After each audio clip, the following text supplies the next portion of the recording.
Hello friends, welcome back to the channel. I'm Tony, and in this video we are doing a complete deep dive into Livewire version 4 Islands, what Caleb Porzio himself called the game changer when he unveiled it in Laracon US. And trust me, this is going to change how you think about building Livewire application. Now, before we jump into Islands, let's understand the problem they solve. And I have prepared a code here. Is the project we had in the last video, but I have added some code. So on the index inside the post, we have index blade and index PHP. On the blade, I have added this, which is the first stat card. Okay, we have a div, another div to say total post, and then we call the total post count, which is here on the index. First, we have a page, public page 1, and then load more, which is going to say this page plus, and then we have computed properties, a function and passing here computed. So first we have a post, which is going to return a collection, and also I have installed a debug bar in our project here, as you can see. On this, I have added debug bar info post called for this when we call this computed property. This is going to return what you see here. I'm not going to explain you because it's going to take some time. Then we have a monthly post count. Also, this is computed. And also for this one, I use the debug bar info to is going to say monthly post count called is going to return the post query where between now start of the month, end of the month count for this month, this total count, and also saying here total post count called, this yearly post count called, showing the count for 1 year, and also today post count called, and showing only the today post.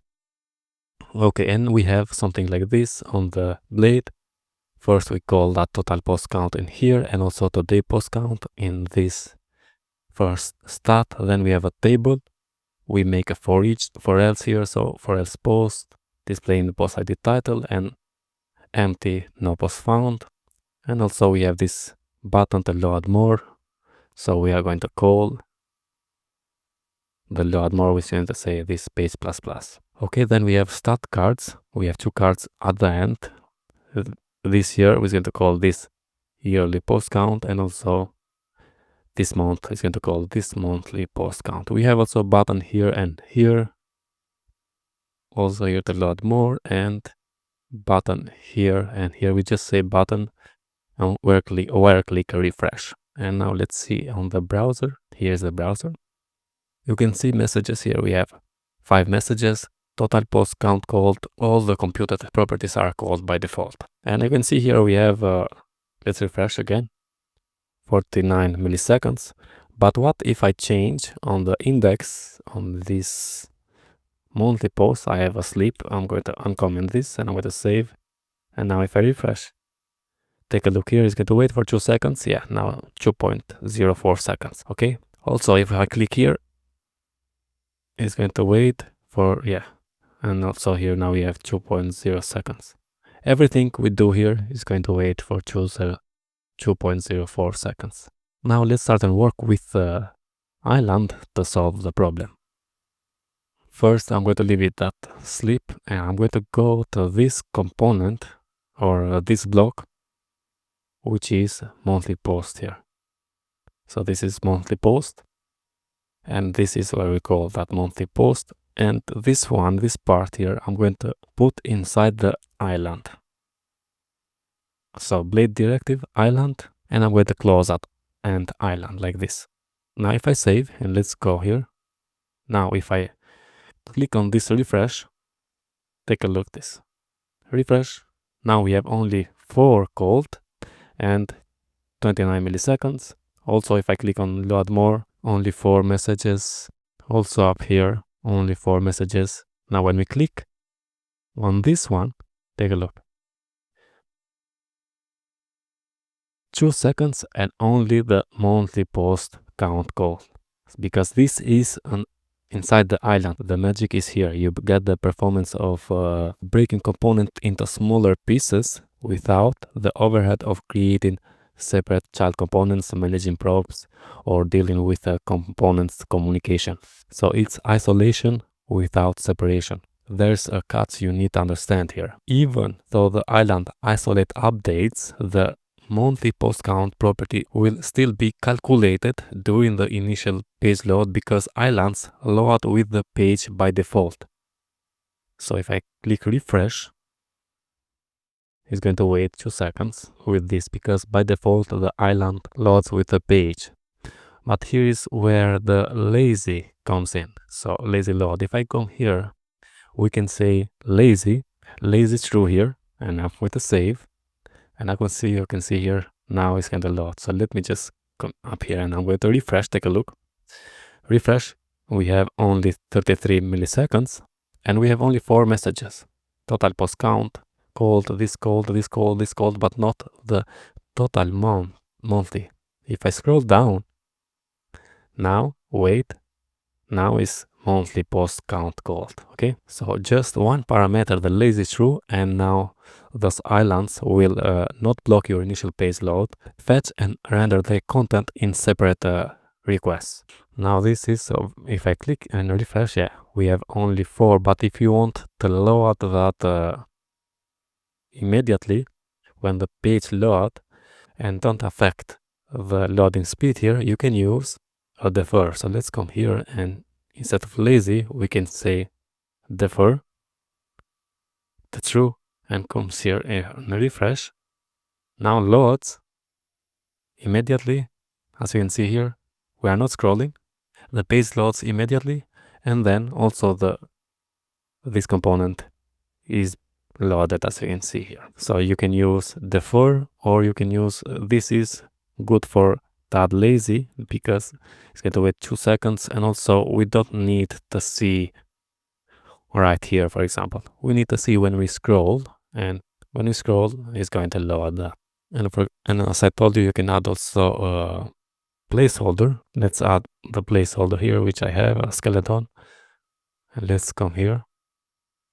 If I refresh, yeah, we have only 46 milliseconds, but if I scroll down, now we have this loading here, if you like. And yeah, when we click here on this refresh, it's going to call only this monthly post count called, okay? Let me just show you also here. We have this button where I click refresh, which is inside this island and inside this div. When we click here, only the monthly post count called. And yeah, it's going to wait for 2 seconds. But when it clicks to this one, all of the 4 computed property are called. And we can also add the others to the island. So we can say island to this one, and island to this one, and island also to this one here. We have total pause, yeah, island, and we can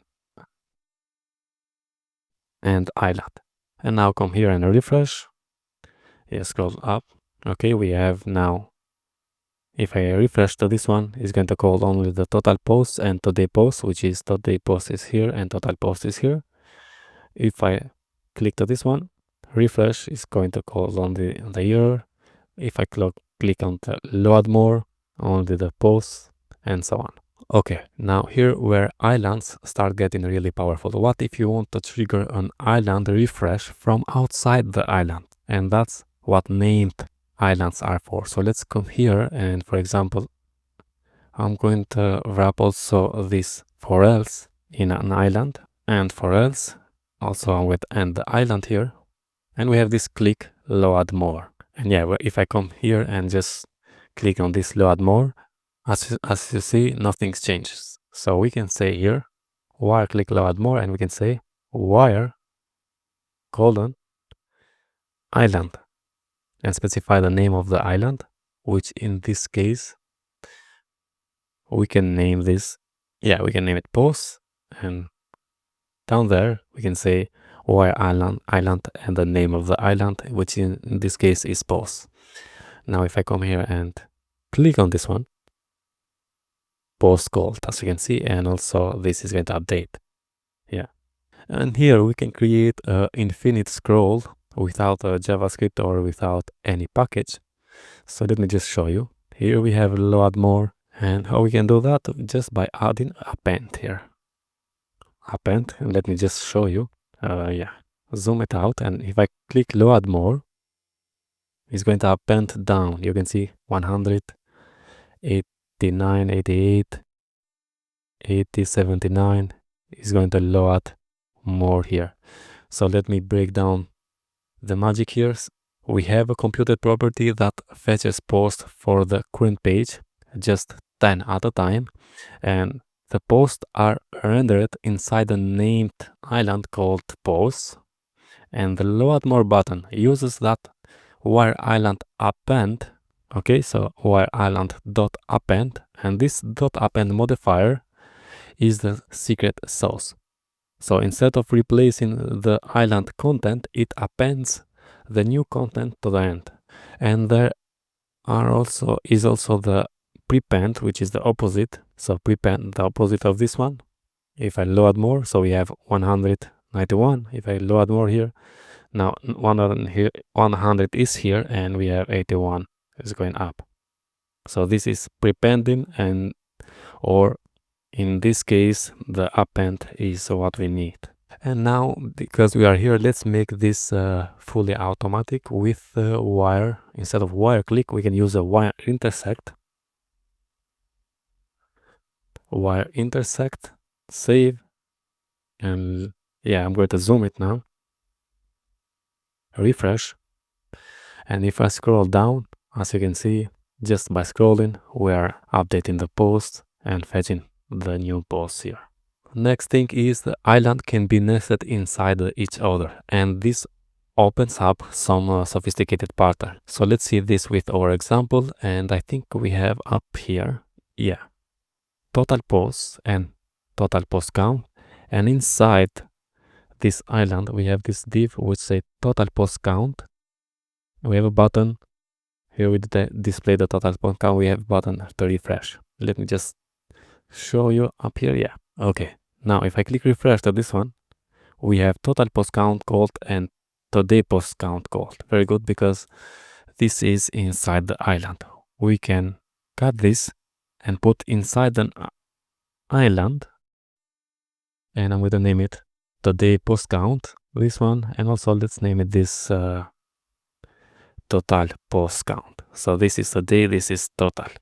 We can save, come here and refresh. Okay, now if I click to this one, refresh, it's going to call only the total here, because this button is inside this island. But this island is not, this island which is inside this island is not going to update. If you want to update this one, where this island or wherever parent component updates, we can use, let's say, the always to be true. With that, we say update this one when the parent island or component updates. So let's see. If I click refresh now, both of them are called. If I click refresh on this one only the today posts are called. Now instead of this, also you have the, where is the always? You have the skip. You can say skip to be true. And as you can see, if I refresh, now this is skipped. If I click refresh here, only this one is called. And yeah, you can use also, for example, here you can use the wire poll if you want, this is updating every time. So inside this div, I'm going to say wire poll 3 seconds. Wait. And now it's going to call every 3 seconds. Yeah, as you can see here. Let's remove that. Now, before you go crazy with islands, there are some important considerations that you need to know. So islands have access to the component properties and methods, but not to template variables defined outside the island. So no PHP variables, no loop variables from parent templates. This is because islands are rendered in isolation. They don't have the same template context. You can't wrap islands around the loop iteration or put them inside conditionals. The island doesn't have access to the outer context, okay? So instead, move your loop and conditionals inside the island, and reference component properties with $this. Okay friends, that's it all about this video. So now let me just see, we have this sleep for 2 seconds, and when we came for the first time, we wait for 2 seconds to load the page. But now if I refresh, you can see we have only 61 seconds, or refresh again, 40 seconds. And when we load down, we have this at the end. Okay, it's loading, but it's loading when we need to show that. Now, only this feature, so this feature alone, make the upgrade to Livewire version 4 worth it. The performance gains are real and the DX is incredible. Now, if this video helped you, smash that like button and subscribe for more Laravel content. Drop a comment below telling me what you're going to build with islands. And thanks for watching. I'll see you in the next one. All the best. Thank you very much.